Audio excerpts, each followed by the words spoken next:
The rumors are that Diddy was running some kind of Epstein-type deal where he was filming everybody, right? That's the rumors, yeah. I don't know that there's any proof or anything other than that. Posted yesterday all over our social media pages, Cassie filed a lawsuit in New York City against Diddy. Yikes. She's claiming she was stuck in a decade-long cycle of abuse. So let's dive into one of the most shocking stories circulating in the world of music and celebrity gossip right now. You've probably heard whispers about Seeing Diddy Combs for years. Stories about his extravagant parties, behind-the-scenes drama, and, of course, the countless rumors that seem to follow him wherever he goes. But what if the real truth behind Diddy's empire is darker than anyone ever imagined? What if his rise to fame and fortune wasn't just the product of raw talent and hard work, but a calculated series of manipulations that stretch all the way back to his early days under the wing of music mogul Clive Davis? That's exactly what's being uncovered now, as shocking revelations are starting to surface about the twisted relationship between these two powerful figures. Every aspect of her life. He is accused of frequently beating her and would hide her in hotel rooms for days until the bruising and signs of abuse were gone. Let's start with the fact that Clive Davis, the man who has shaped some of the biggest careers in the music industry, from Whitney Houston to Alicia Keys, has always had an eye for talent. But what people don't know is that behind the scenes, there's been a much more sinister side to this mentorship. According to insiders, Davis played a crucial role in grooming Diddy, teaching him the ropes of not only the music business, but also how to use power and influence to control those around him. And now, after decades of remaining silent, Clive is finally pulling back the curtain on the real story. We know some of the big names. I'm just curious if you have any names. You don't seem like somebody... Well, for number one was Clive Davis. Sources close to Davis have suggested that he's been carrying a heavy burden for years, feeling responsible for the behavior Diddy has exhibited toward the young artists who came through Bad Boy Records. It's been said that Clive has witnessed firsthand how Diddy learned to manipulate those around him, turning his label into what some have called a trap for young talent. These artists, often lured in by promises of fame and fortune, soon found themselves caught in exploitative contracts that kept them tied to Diddy's empire, unable to escape or seek other opportunities. Diddy has been under criminal investigation for months by federal prosecutors here in New York. And if there are criminal charges, many of them may look a lot like what some of these individuals have been describing. But it's not just the business side of things that's shocking. We've all heard rumors of Diddy's infamous parties, lavish, star-studded affairs that have been described as more than just social gatherings. These events, often referred to as freak-offs, have been whispered about for years. Held at luxurious locations, these parties were attended by the elite of the music industry in Hollywood. On the surface, they seemed like the ultimate in glamour and excess. But according to those who were there, these gatherings were something far more disturbing. And a lot of the evidence, alleged evidence, that's been gathered in this case was from those two raids that were conducted on his personal homes in Miami and Los Angeles. And the indictment names the things seized that he allegedly made videos of these performances that have been named freak-offs. There have been testimonies from people who attended these parties, and their stories paint a very different picture of Diddy and his inner circle. While these events may have been billed as harmless fun, the reality is that they were allegedly designed to blur the lines between business and personal pleasure.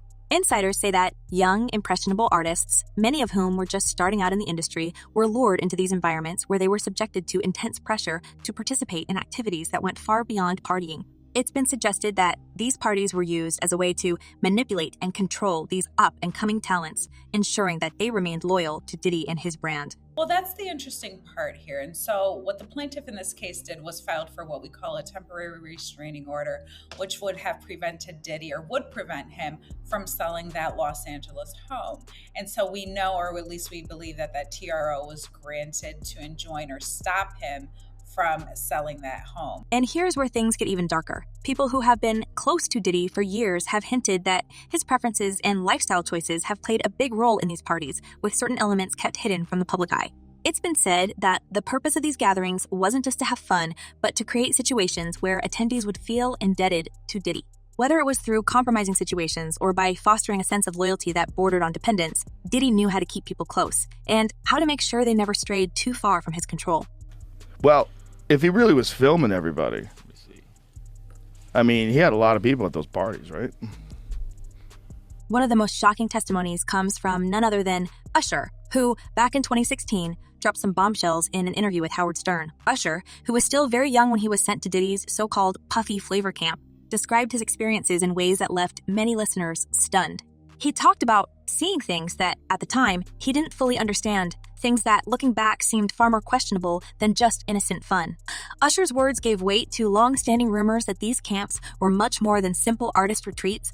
In fact, many believe they were designed to introduce young artists to a world that was both enticing and dangerous, creating a dependency on the very person who could make or break their careers. Diddy. This is in the matter of Derek Lee Cardello Smith, MDOC number 267009 versus Sean Combs, Sean Puff Daddy Combs, also known as Sean P. Diddy, also known as Diddy, Bad Boy Records label owner. Usher even mentioned that he would never send one of his own children to a place like that, implying that what he experienced there was far from appropriate for someone his age.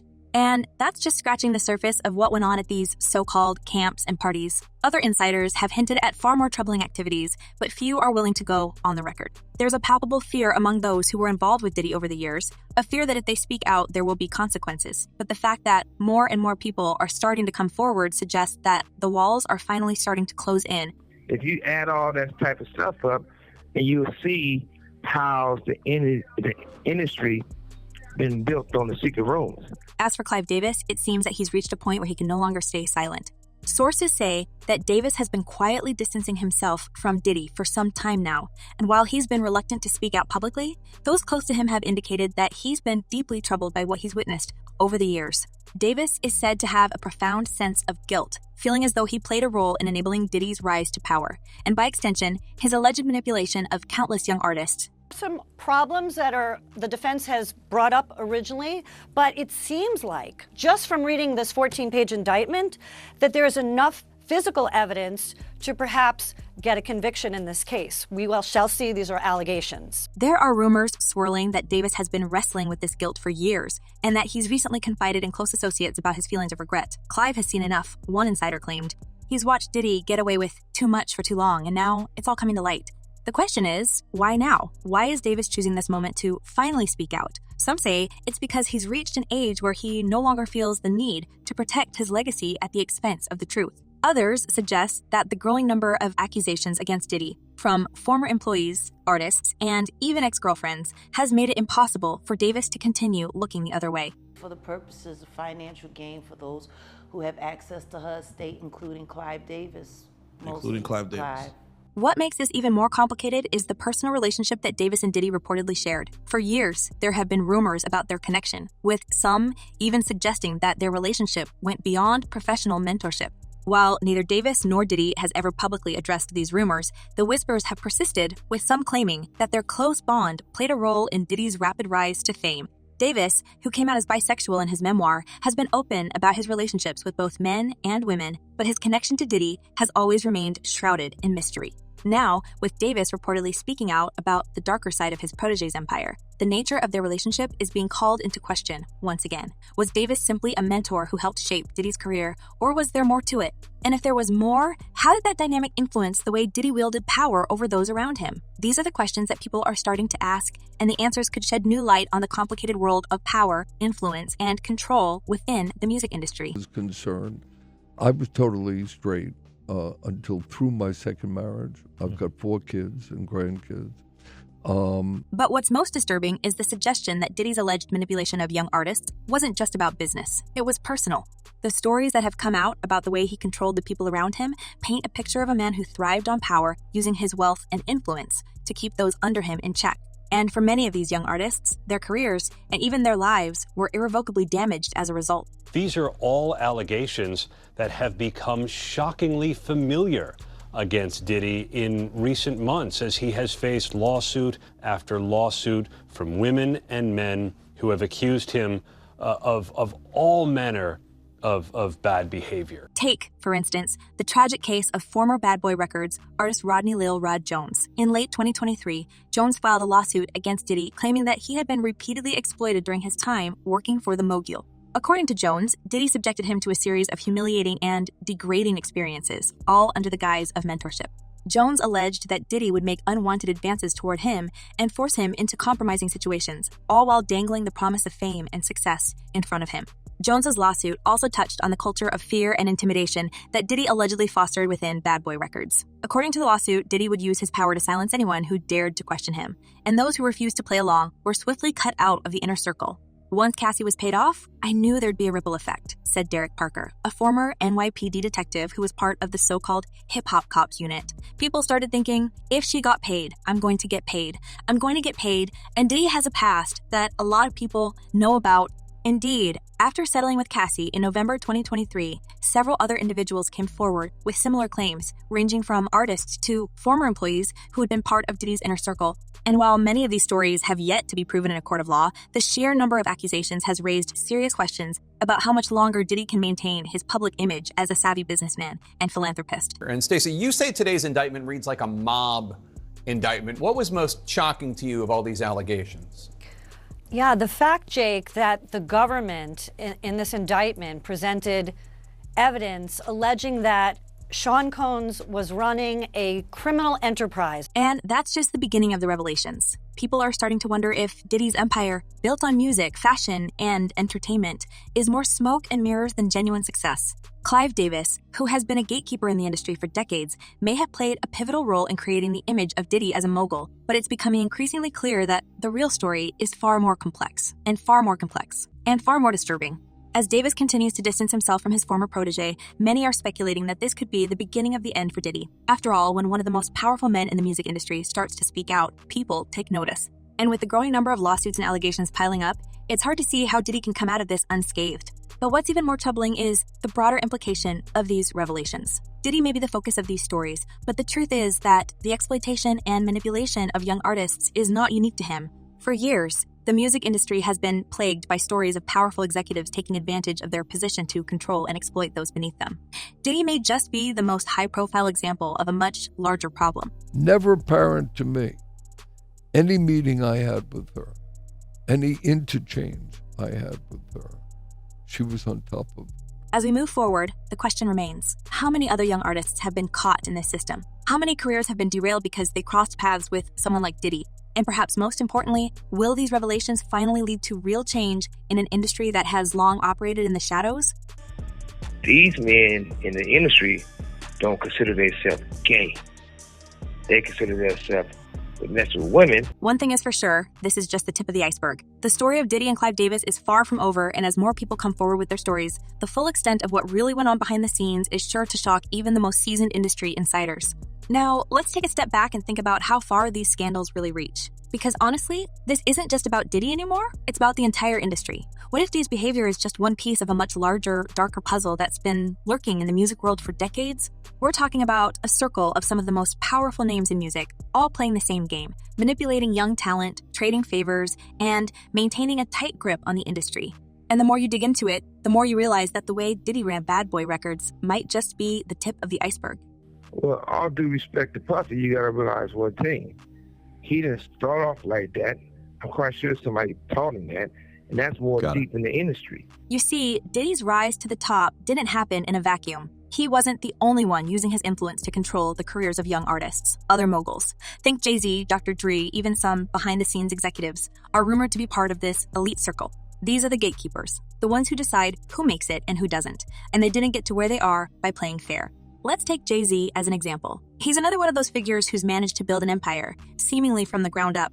But what if there's more to his story too? People have been whispering for years that these moguls trade more than just business deals behind the scenes. There's talk of secret societies, hidden networks of power, where decisions are made that have nothing to do with music and everything to do with maintaining control. It's a world where only a select few are allowed in, and once you're in, it's nearly impossible to get out. And that's why you don't see too many people speaking out. That I have a very special connection with artists, with music. I certainly know I had it with him. It's like the old saying goes, the music business is a cutthroat game. But in this case, it's not just about cutting deals. It's about owning people. It's about owning people. It's about creating situations where young, hungry artists feel like they owe everything to these powerful figures. And honestly, it's not hard to imagine that Diddy wasn't just learning these tactics from Clive Davis. He might have been learning from others as well, executives who had been playing this game long before Diddy even stepped into the spotlight. I could be attracted to a man, while I still am very attracted to a woman. But it doesn't stop there. The more you start to connect the dots, the clearer it becomes that Diddy's influence extended far beyond just manipulating artists. There's a whole theory out there that he played a role in some of the most infamous events in hip-hop history, events that still haunt the industry to this day. And yes, we're talking about the demises of Shakur and the notorious B.I.G. Now, let's be clear. No one is saying outright that Diddy was directly responsible for these tragic events, but the theories are out there. People have speculated for years that Diddy had more to do with these events than he's ever let on. Remember, these two artists were at the center of the infamous East Coast, West Coast rivalry, a feud that shook the entire hip-hop world, and Diddy was right in the middle of it. He was Biggie's mentor, his producer, his confidant. So when Biggie was tragically taken out in Los Angeles in 1997, it raised a lot of questions. Even former FBI agents have suggested that Diddy might have been a target, not Biggie. One theory suggests that the hit on Biggie was actually meant for Diddy, and somehow he managed to slip out of harm's way. The whole situation has been shrouded in mystery, and to this day, both Shakur's and Biggie's cases remain unsolved. But the fact that Diddy was so closely tied to Biggie during that time has led many to wonder whether he knows more than he's letting on. You know, when it comes to rewriting history, it's trying to rewrite history. And don't forget Suge Knight. He's another player in this saga. Suge's been sitting in prison for a while now, but he's never been shy about sharing his opinions on Diddy. In fact, just recently, Suge dropped a bombshell during one of his prison podcast episodes. He claimed that Jimmy Iovine, the head of Interscope Records, told him about an alleged secret relationship between Diddy and Clive Davis, something that adds another layer of complexity to this already tangled web. According to Suge, Diddy and Davis were more than just mentor and mentee. While there's no hard proof to back up Suge's claims, it sure does make you wonder what else is going on behind closed doors. And speaking of secret relationships, let's talk about the parties. You've probably heard rumors about Diddy's notorious gatherings, but what if those were more than just wild nights filled with celebrities? According to multiple sources, including former employees and even bodyguards, these events were orchestrated with a very specific goal in mind: control. It wasn't just about having a good time. It was about creating situations where people were indebted to Diddy, where they felt like they owed him something. And once you owed him something, and once you owed Diddy, you were in his world, and there was no easy way out. At 3:55 p.m. this afternoon, Whitney Houston was pronounced dead at the Beverly Hilton Hotel. These stories paint a picture of parties where attendees were given every luxury imaginable, from gourmet food to top-tier entertainment. But as the night went on, things took a darker turn. It's been said that these parties were filled with high-powered executives, celebrities, and up-and-coming artists, all mixing and mingling in ways that blurred the lines between business and personal. And for the young artists, many of whom were just getting their start in the industry, these gatherings could be incredibly overwhelming. One former attendee, speaking under the condition of anonymity, described the pressure to keep up appearances at these parties. You'd walk into these rooms, and it was like nothing I'd ever seen before. It was glitzy, glamorous, everything you'd imagine a celebrity party to be. But there was this underlying sense of tension, like if you didn't play along, you'd be blacklisted. And that's where the real control came in. People didn't just attend these events to network. They were there to be seen, to be part of the inner circle, and to show their loyalty to Diddy. That boy life is dangerous. His life doesn't, he's just not dangerous with the they said he was doing, but he's in danger. He knows too much. And that loyalty came at a cost. Some of the more disturbing stories that have come out recently suggest that these gatherings weren't just about partying. There are claims that certain individuals were coerced into situations they weren't comfortable with, often through manipulation or pressure from those higher up the food chain. And when you're a young artist looking to make a name for yourself, how do you say no to someone as powerful as Diddy? It's not like you can just walk away from an opportunity like that without consequences. The psychological toll this took on these artists is undeniable. We've seen it time and time again in the music industry. Young talents who burn bright and then fade away, often struggling with issues that go beyond just fame. Depression, anxiety, substance abuse, you name it. And while it's easy to chalk it up to the pressures of being in the public eye, there's a growing sense that the real issue runs much deeper. I believe that somebody my niece, just like they killed her mother. These artists weren't just battling fame. They were battling the very people who had promised to help them succeed. They were being manipulated and controlled in ways that most of us can't even imagine. And when the lights went out and the cameras stopped rolling, they were left to pick up the pieces of their shattered lives. One case that stands out is that of Aubrey O'Day, a former member of Danity Kane, a girl group Diddy put together as part of his reality TV show, Making the Band. O'Day has spoken publicly about her experiences working with Diddy, and let's just say they weren't exactly positive. According to her, Diddy was incredibly demanding, often pushing the group to the brink. And when she wasn't willing to play along with what was expected of her, both in terms of her image and her behavior, she found herself cut out of the group. O'Day didn't mince words when she commented on the recent raids on Diddy's home, saying, "What you sow, you shall reap." Dawn had the choice to file the case as a Jane Doe, and she chose not to do that. After giving it a fair amount of thought, she wants accountability, she wants justice. But perhaps the most chilling part of all this is that these stories keep coming. More and more people are starting to speak out, and it's becoming clear that Diddy's empire wasn't built solely on talent and hard work. There are whispers that the raids on his homes in Miami and Los Angeles weren't just about his personal life. They were part of a larger investigation into something much bigger. Well, one of the things that's going to happen, and I do believe that there has been a grand jury investigation that has been employed in this case. I think there may be a federal investigation going on, and there may be a stateside one, but I'm not totally sure. But one of the things that the prosecution in any case is going to try to do is show that there is a pattern of behavior here. Now, there are rumors that federal investigators have been looking into the possibility that Diddy was involved in some sort of secretive operation, possibly involving human trafficking or blackmail. And while nothing has been confirmed yet, the fact that Homeland Security was involved in the raids suggests that this investigation goes beyond just business deals gone wrong. And it's not just Diddy who's under the microscope. Other powerful figures in the music industry are reportedly investigated as well, with rumors swirling that there's evidence of some sort of underground network that's been operating for years. People have started talking about hidden videotapes, recordings of these high-profile individuals engaging in compromising activities that could bring down their entire careers if they were ever made public. One former bodyguard, Gene Deal, who worked closely with Diddy for years, has already come forward with disturbing anecdotes about what went on behind closed doors. According to Deal, Diddy was known for throwing parties that were far from innocent, and he often kept a close eye on what was happening, making sure that he had control over every situation.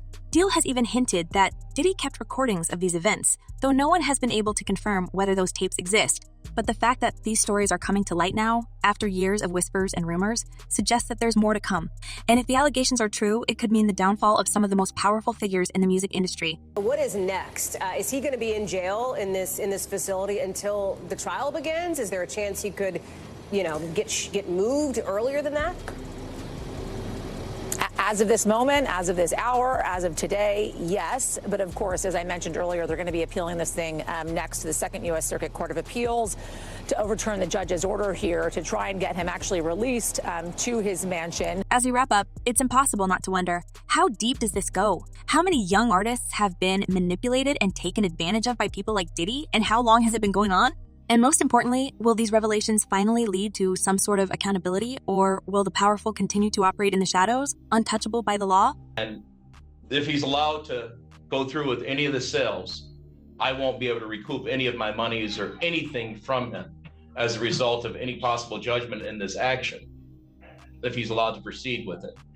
And an injunction or a restraining order would help ensure that he's not manipulating and selling the property to avoid this. One thing is clear, this story isn't over yet. The investigation is ongoing, and as more people come forward, we're likely to learn even more about what really went on behind the scenes. For now, we're left with more questions than answers, but one thing's for sure, the music industry may never be the same again. So, what do you think? Are these just rumors, or is there some truth to the stories we're hearing? Let's talk about it in the comments below. What's your take on Diddy's role in all this? And do you think we're about to witness the fall of one of the biggest names in music? Let us know your thoughts in the comments below. Thanks for watching, and stay tuned as we uncover even more shocking details.